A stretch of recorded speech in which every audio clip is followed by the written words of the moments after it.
ਮੋਢੇ ਉੱਤੇ ਜ਼ੰਜੀਰਾਂ ਨੇ ਤੇ ਧੀਆਂ ਨੂੰ ਕੁਝ ਨਾ ਆਖੋ, ਧੀਆਂ ਮਿੱਠੀਆਂ ਖੀਰਾਂ ਨੇ। वाह। ਤੇ ਮੈਂ ਆਖਿਆ ਬੇਰੀ ਨਾਲੋਂ ਬੇਰ ਲਿਆ ਤੇ ਚੰਗੀ ਭਲੀ ਖੇਡਦੀ ਸਾਂ ਤਕਦੀਰਾਂ ਕੇਰ ਲਿਆ। दिल पे नहीं ਘੋੜੀ कर- ਬੰਨੀ ਜ਼ੰਜੀਰਾਂ ਨਾਲ ਤੇ ਧੀ ਬਾਦਸ਼ਾਹਾਂ ਦੀ ਸ਼ਾਦੀ ਹੋਈ ਫਕੀਰਾਂ ਨਾਲ। ਅੱਟੀਆਂ ਤੇ ਪਾਲ ਕੇ ਤੇ ਧੀਆਂ ਦੀਆਂ ਲਿਖੀਆਂ ਲਿਖਣੇ ਵਾਲਾ ਮਾਲਕ ਹੈ। ਚਿੱਟਾ ਰੰਗ ਹੈ ਪਤਾਸੇ ਦਾ, ਅੱਲਾ ਮੈਨੂੰ ਤਾਰਕ ਦਿੱਤਾ ਜਿਹੜਾ ਸੋਨਾ ਪਾਸੇ ਦਾ। ਤੇ ਸੋਨੇ ਦੀ ਪਰਾਤ ਹੋਵੇ ਤੇ ਜਿੱਥੇ ਮੇਰਾ ਆਰਫ ਤੇ ਤਾਹਿਰ ਹੋਵੇ ਉੱਥੇ ਹੀਰੇ ਜਵਾਹਰਾਤ ਹੋਵੇ। हाँ, अस्सलाम वालेकुम। अपने चैनल के साथ दोबारा हाज़िर हूँ आपके पास, और मैं बहुत खुश हूँ कि ये जो मैंने सिलसिला शुरू किया है यादें, तो यादें सिलसिले का जो सीज़न 1 था बहुत लोगों ने पसंद की वो, लेकिन आज मेरे लिए इंतहाई खुशी का दिन है। और मैं समझता हूँ जब से मैंने ये चैनल शुरू किया है तब से लेकर अब तक और आइंदा भी जो कुछ रिकॉर्ड करूँगा वो आज की रिकॉर्डिंग समझें कि सब पर भारी है। वो क्यों? इसलिए कि मैं अपनी वालदा, अपनी अम्मी और अपनी बब्बू के पास बैठा हूँ। तो आज मैं आपको अपनी वालदा से गपशप और इनसे बातचीत सुनवाता हूँ। एक तो ये कि बड़ी मुश्किल से राज़ी हुई हैं, और दूसरा ये कि मैं ये चाहता हूँ कि जो बचपन की यादें हैं वो आपके सामने आ जाए।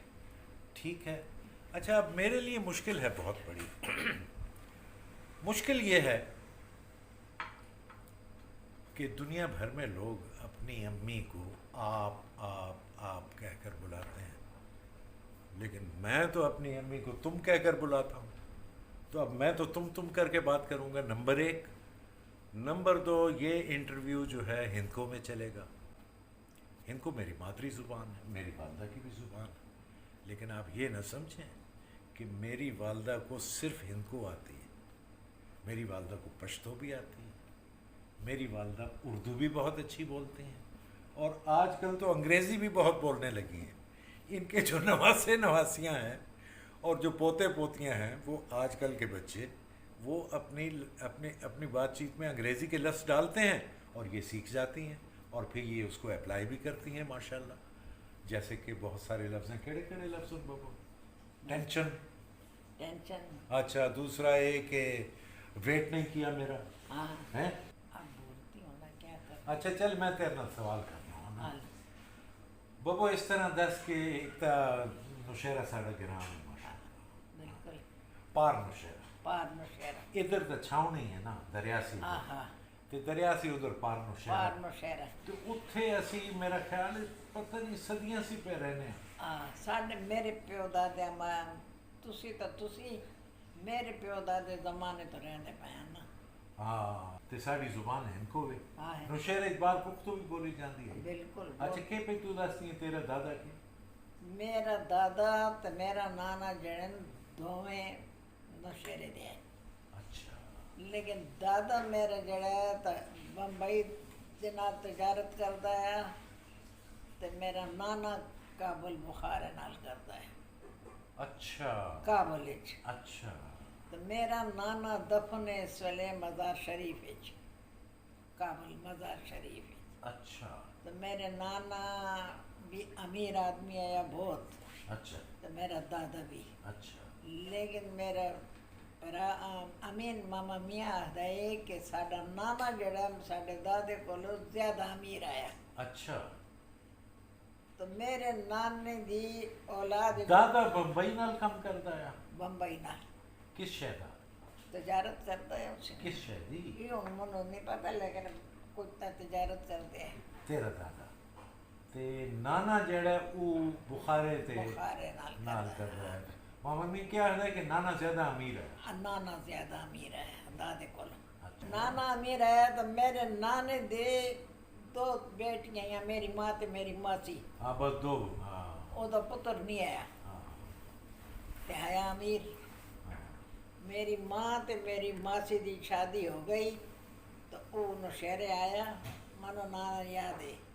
ਤੇ ਮੇਰੀ ਨਾਨੀ ਕੋਲ ਇਜਾਜ਼ਤ ਲੈਤੀ ਕਿ ਮੈਨੂੰ ਹੁਣ ਮੇਰਾ ਵਾਰਸ ਨਹੀਂ, ਤੇਰੀਆਂ ਧੀਆਂ ਵਿਆਹੀਆਂ ਗਈਆਂ ਤੇ ਤੂੰ ਮੈਨੂੰ ਹੁਣ ਇਜਾਜ਼ਤ ਦੇ ਕਿ ਮੈਂ ਤੂੰ ਸ਼ਾਦੀ ਕਰਾਂ। अच्छा पहली नानी शेर अली खान मामे दी कोई रिश्तेदार आई फूफी है। अच्छा तो मेरा उस वक्त डॉक्टर इदरीस ते मेरा चंजी दोवें पैदा होए हुए जिस वेले मेरे नाम चंजीत साडा बड़ा मामा हाँ। तेरा बड़ा भरा मेरा वड्डा भरा ते डॉक्टर इदरीस मतलब मेरे डॉक्टर इदरीस मासी दा पुत्र। मासी दे तियां दे दो पुत्र पैदा होए हुए हैं से वत अच्छा वत या कीता वत दी इजाजत दी उन जिससे नाल शादी करता है ना उन शहर दा आदमी है के मतलब बाबू जी दा प्यो अच्छा अच्छा सोरा जड़ा है नौशहरे दा पराचा आया। अच्छा ये बाबू जी दा प्यो नो शहर दा पर अच्छा असलम लाला गुल दी माँ फूफी है ना मत रही बाबू जी मैं तेन एक सही कर लेवा ना वो नौशहरे दा पराचा आया अच्छा लेकिन बन न सका तजारत मजारत कुछ न कमा सका था उसने शादी की तो यही उसे उस पराचे ने ना अच्छा वो महबूब दे देता याकूब मंडी उधर कैंप आया पे आया हाँ फारूक कहते तो याद न उसे उधर आया वो बेचारा गरीब आया बीमार हो गया अच्छा। ब्याह की तो एक थी है इस एक बीवी है उससे दी काबुल दी। अच्छा तो वो जिसले बीमार होया तो उसका कोई और वाली वारस आया नहीं रखने वाला तो वो अपनी बीवियाँ ते बेटियाँ मेरे नाने के हवाले कर देता। अच्छा जब मेरे नाल मौत होत लगी मैं मर गया हाँ तो एक तू इन्हां दी हिफाजत कर सही। अच्छा तो मेरी तरफ तो इजाजत है अगर मेरी धी जवान हो गई तो तू इस नाल निकाह भी कर सकना हाँ। है। मेरे नाने वो आदमी आख गया वो बाबू जी उठी पली उठी जवान हुई ती बाबू जी दी मां काबलियानी है कब लियानी उसी ना क्योंकि बाबू जी तो फारसी बोल रही तो वो तो थी जमी पली फारसी ही बोल गई है ना। है अच्छा मेरे नाने ने शादी की थी उसे एक बेटी पैदा हुई तो बेटा अभी अजय पैदा नहीं होया मेरा नाना फौत हो जिस पहले मेरा नाना फौत होया तो बाबू जी ने आख देता कि भाई मेरा को बच्चा होने वाला है। अच्छा तो मेरे नाने की सारी जायदाद हुकूमत ने अपने कब्जे ले ली थी क्यों कि भाई कोई और गैर लोग तो ना खाओ ना मैं आप इसे हिफाजत कर सकता पैसा तेला नहीं नहीं हुकूमत ने ले लेती हुकूमत ने अपने कंट्रोल ले ली कंट्रोल ले लेती अच्छा कंट्रोल ले लेती तो उत्थे आखस कि इस औरत दा वार कोई भी रिश्तेदार होवे तो आवे इसकी हिफाजत वास्ते ये माँ बाबू जी दी ये काबुल की गल है। ये काबल दी गल है मेरी माँ दा चाचा नौशहरियों गया इस तरफों पर जाई अच्छा हुन मेरी गल सुन ना नाना तेरा फौत होया काबल काबुल ते ई बाबू जी उत्थे बेवा हो गई उत्थे बेवा हो गई ते एक वड्डी धी आई ते दूआ बच्चा पैदा होने पैदा वाला होने वाला है वत काबल दी हुकूमत ने उसकी जायदाद अपने अपनी कंट्रोल च ले लेती ਇਹਦਾ ਵਾਰਸ ਪੈਦਾ ਹੋਵੇ ਤਾਂ ਉਹ ਸਭ उस दी ਉਸਾਂ ਦੀ ਸੀ। ਜੇ ਹੁਣ ਵਾਰਸ ਕੁੜੀ ਪੈਦਾ ਹੁੰਦੀ ਹੈ ਨੱਡਾ ਪੈਦਾ ਹੁੰਦਾ ਹੁਣ ਜੋ ਵੀ ਹੈ। ਜਦ ਤੱਕ ਇਹਦੀ ਔਲਾਦ ਨਹੀਂ ਹੋਈ ਤੇ ਇਹ ਬਬੂ ਹੁਕੂਮਤ ਜਿਹੜੀ ਹੈ ਤਾਂ ਸਾਰਾ ਪੈਸੇ ਇਸ ਔਰਤ ਦੀ ਹਿਫਾਜ਼ਤ ਵਾਸਤੇ ਇਸਦੇ ਰਿਸ਼ਤੇਦਾਰ ਆ ਜਾਣ ਤਾਂ ਇਸ ਬੱਬੂ ਜੀ ਦਾ ਮਤਰਿਆ ਪਿਰਾ ਆਇਆ ਲਾਲਾ ਮੀਆਂ ਫਾਰੂਕ ਅਸਲਮ ਲਾਲਾ ਗੁਲ ਉਹਨਾਂ ਦਾ ਪਿਓ अच्छा ਉਹ ਭੈਣ ਵੱਲੋਂ ਗਿਆ ਤੇ ਮੇਰੀ ਮਾਂ ਦਾ ਚਾਚਾ ਆ ਉਹ ਭਰਜਾਈ ਵੱਲੋਂ ਗਿਆ। ਮੇਰੇ ਨਾਨੇ ਦਾ ਭਰਾ ਨੇ ਸ਼ਹਿਰੇ ਰਹਿੰਦਾ ਹੈ ਅੱਛਾ। ਇਸੇ ਘਰ ਹੈ अच्छा ਜਾਂ ਨਾਨੇ ਦਾ ਘਰ ਹੈ ਇਸੇ ਰਹਿੰਦਾ ਹੈ। जगह। ਇਹਨਾਂ ਦੋ ਬੰਦਿਆਂ ਨੂੰ ਵੀ ਖਰਚਾ ਹੁਕੂਮਤ ਦਿੰਦੀ ਹੈ अच्छा ਖਾਣੇ ਪੀਣੇ ਦਾ ਲੇਕਿਨ ਇਹਨਾਂ ਨੂੰ ਘਰ ਜਾਣ ਦੀ ਇਜਾਜ਼ਤ ਨਹੀਂ ਹੈ।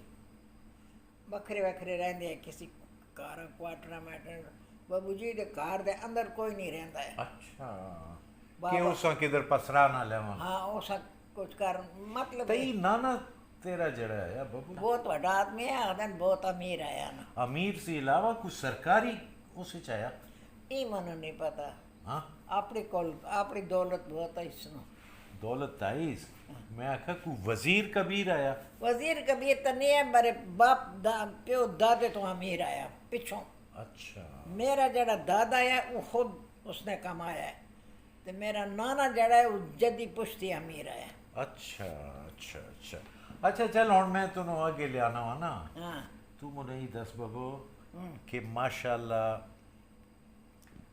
जिस वेले तू सिर चाहे हाँ। ता पाकिस्तान बनने से कितना अरसा पहले की गल है? पाकिस्तान साढ़े सामने बना है। तो तू कितनी आई है? मैं इतनी जोगी आई हैं कि मैंने याद है। तो उस जरा कुछ दस ना। उनमें इतनी आई हैं कि उस वेले जो है तो पार्टियां बन गई, मुस्लिम लीग ते बेलचा पार्टी वाले ते खाकसार ते इस तरह ना, ते पाकिस्तान बनने वास्ते तो ये सुरखपोश भी है? सुरखपोश सुरखपोश के आखते हैं? कांग्रेस आए ना उन्हें, हाँ तो उन्हें भी आए, तो ये उन्होंने नारे मनो याद नहीं। पाकिस्तान जदों नवा नवा बना हाँ तो लोगों ते की सख्त वक्त आ गया है। लोगों के सख्त वक्त इस तरह आए हैं कि कोई चीज़ नहीं मिलती आई। कपड़े भी डिपो तो मिलन काटा तो कपड़ा भी नहीं आया। केड़ा कपड़ा मिले? कोई काट ले जावे तो उस 2 गज का एक जोड़े दा टोटा चाहते मन 2 गज मार्किन। मालकिन या लट्ठा या जो भी तुम ले दुपट्टा। अच्छा कपड़ा भी बाजार इच नहीं कपड़ा है? भी बाजार नहीं आया। ते मेरे ये लालचाना खुदा बख्शे इस ते मेरे प्यो ने गला था दाना नहीं आया, लोग भूखा मर गए। साढ़े घर जड़ी कणक आई, साड़ी जमीन तो लेके छत तक बोरियां हो गई। तो लाला चंद ने तो मेरे प्यो ने वो सारियां बोरियां खोल के तो जमीन ते खोल उस आका सिर्फ इतना गला रखो जड़ा तो साढ़े अगले साल तक पूरा हो गए अपने वास्ते, ते बाकी आमन गरीब ते देने बेचने वास्ते। तो जड़ा 20 सैर मंगे तो उस 10 सैर देवन, जड़ा 10 सैर मंगे उस 5 सैर, तो 5 सैर नाल जौं पा लेवे, जौं भी उन्हें लोग पाए कणक मिला के खाते हैं। तो इतना ही जवे लाया, कपड़ा भी नहीं आया, खंड भी नहीं आई, कुछ है नहीं आई पाकिस्तान में। और के तो मुसीबत नाल पैदा किया उसी के तो इथे हिंदू है बाबू? मुशेरे हाँ सारा हिंदुओं का बाजार पर है। वत उन्हीं वत किस तरह गए? वो तो गरीब हिंदू जिस तरह नौशहरे दे आम पराचे उस तरह वो हिंदू भी है गरीब। नहीं नहीं अल्लाह गरीब है। 2-3 घर अमीर है, एक मनोहर लाल है हकीम, मनोहर लाल। मनोहर लाल आखते इस मनोहर होशिया कोई उसका एक बंगला है कार, तो एक कोई दुआ है, बाकी तो ये आम गरीब लोग है साढ़े आम। ना तो वो वत चले गए? आवत गए ना जब जे रोंदे पिटदे गए? रोंदे पिटते ही गए। उसन हो पैसे थैले उन्होंने मुसलमाना ने बहुत पना दी आई नौशहरे दे? हाँ नौशहरे दे सदर ये क्या अबू याकूब मंडी वाले दे प्यो ने ते कि जे तनु मैं शहरामत की गल की जरा का और साल पोरे कार उन्हें शहरामत गंगुल दा दोस्त है? हाँ शहरामत सैदामत ते शहरामत। तो उसका प्यो है नसीर चाचा नसीर मामा, वो तेरी दादी का कुछ रिश्तेदार आया। तो इन्होंने आके तो एक नौशहरे जैसे आरफ का क्लिनिक है ना, तो इसको जरा जे आगे हो तो एक गोल जा लोहे के जंगले वाला कार है, चफेरी लोहे का जंगल से बिच कार है। अच्छा वो भी हिंदुओं का आया, अच्छा वो गोला लेने लेता आया। अच्छा तो इन्हें आन तो अपनी रना कोलो वंगा ते कड़े ते जेवर लेके गए, तो वो जेवर हिंदुओं को दे देते, नहीं तो उन्होंने कोलो कारा दे कागज ले लेते जायदाद दे। किना इन्हां 2 बंदियां ने? इन्हें 2-3 बंदे ने, एक इस लेते तो उन्होंने जेवर देते ने? उन तो इवें तो थोड़े दिन आया, उन्हीं पारे पर आए कार दे गए तो थोड़े बहुत जेवर से भी खुश हो गए। तो पारे तो ये हिंदू सदर इच ज्यादा है कि नौशहरे? सदर सदर ते तेरे कुआरे होंदे जाना नहीं होया? आसिफ का दिन ही जाने होने हाँ? तो लूट मार सदर ही हुई यही नौशहरे कोई लूट मार के ही नौशहरे तक पेड़े ही लून तेल वाले रहते हैं। और 1-2 एक हकीम भीमो आया तो एक जगन आया तो ये है तो हकीम शकीम तो को गरीब गुरबे लेंदे हैं शेरे बैठे तेरे साढ़े नाने दे घर आना जाना आया ਉਹਨਾਂ ਦਾ एक कराड़ियाँ में राड़ियाँ आंदियां ही हैं एक विश्व कराड़ी है कपड़े वपड़े बेचते ही वो आंदी होंदी है तो इवें भी मुसलमान किधर न किधर कोई आना जाना होता बस ज़्यादा नहीं है एक हिंदू साढ़े घर मेरा ख्याल है ताजवर बेबी जान दी ते लाल जान दी शादी आई तो उस मनोहर लाल दी नूंह साढ़े घर आई आई उस काट के आंदा ने ना अच्छा तो वो साड़ी माड़ी पाई कुर्सी ते बैठी आई